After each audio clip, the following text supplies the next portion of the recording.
പറഞ്ഞുകൊണ്ട് നിന്നെ മിത്തബ പള്ളിയിലേക്ക് കൊണ്ടുവരുമല്ലോ. എടാ എവിടെയാ മണിയറ ഒരുക്കേണ്ടതെന്നറിയുമോ? മിത്തബ പള്ളിയിൽ പോയി നോക്കടാ. ജബ്ബാർ ഉസ്താദ് മണിയറക്കകത്ത് കിടക്കുന്നത് പോലെ ഖബറിന്റെ അകത്ത് കിടക്കുന്നുണ്ടടാ.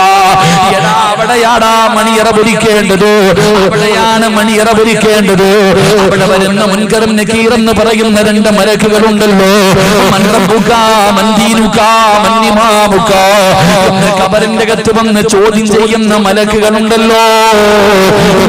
ജബ്ബാർ ഉസ്താദിന്റെ ജനാസ ഖബറിന്റെ അകത്ത് ഇറക്കി വെച്ചപ്പോ ആ മലക്കുകൾ ആ മഹാനോട് പറഞ്ഞതെന്തെന്നറിയുമോ? ആ ഗുരുനാഥനോട് പറഞ്ഞതെന്തെന്നറിയുമോ?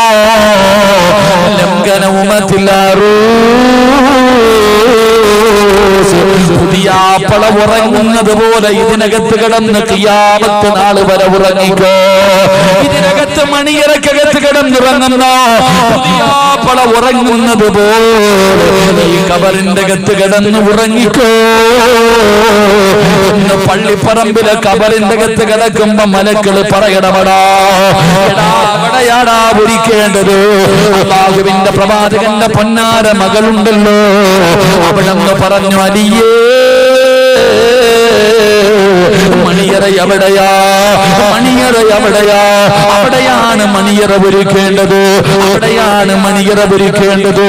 അതുകൊണ്ട് ഇന്ന് രാത്രി എനിക്കൊന്ന് നിസ്കരിക്കണം അലിയോ,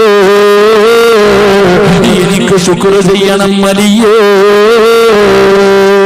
പുതിയ പെണ്ണ് പറഞ്ഞു കൊടുക്കുകയാ. എടാ ചിരിക്കുന്ന മുഖത്തോടെ സ്വപ്നങ്ങളും മോഹങ്ങളും പ്രതീക്ഷകളുമായി മണിയറക്കകത്ത് കയറി വന്ന ഫാത്തിമയുടെ പ്രിയപ്പെട്ട ഭർത്താവ് അലിയാർ തങ്ങളോ. അലിയാർ തങ്ങളോട് ഫാത്തിമ എന്ന് പറയുന്ന ഭാര്യ പറഞ്ഞു കൊടുത്തത് പഴയ കാമുകിയുടെ കഥയല്ല, പഴയ കാമുകന്റെ കഥയല്ല, കറങ്ങാൻ പോയ കഥയല്ല, മെസ്സേജ് എഴുതിയ കഥയല്ല. അവിടെ നിന്ന് പറഞ്ഞു കൊടുത്തത് ഖബറിനെ കുറിച്ച്, ഖബറിന്റെ ഏകാഗ്രതയെ കുറിച്ച്, ഖബറിന്റെ ഞെരുക്കത്തെ കുറിച്ച്, ഖബറിന്റെ അദാബിനെ കുറിച്ച്, അതിനകത്തുള്ള പാമ്പുകളും തേളുകളും അതിനെ കുറിച്ച് പറഞ്ഞു കൊടുത്തിട്ട് അലിയാർ ഞങ്ങളെ ഇരുട്ടി കരയിപ്പിച്ചവളാ ഫാത്തിമ.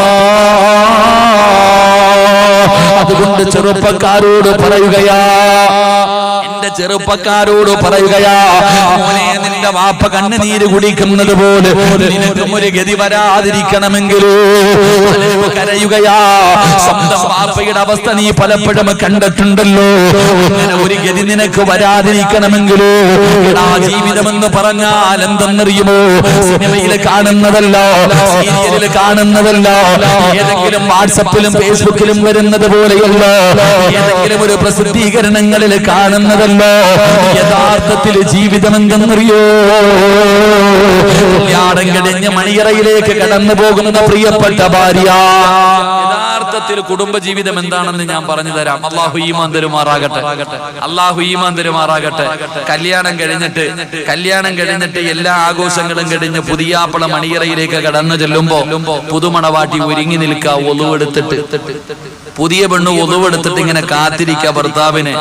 ഭർത്താവ് രാത്രി മണിയറയിലേക്ക് എല്ലാം കഴിഞ്ഞ് രാത്രി 10 മണിക്ക് 11 മണിക്ക് ഇവിടെ ഈ പടക്കം പൊട്ടിയിലെ കൊണ്ടോപ്പ ആ പുതിയാപ്പളയെ പൊക്കിക്കൊണ്ടുപോകും.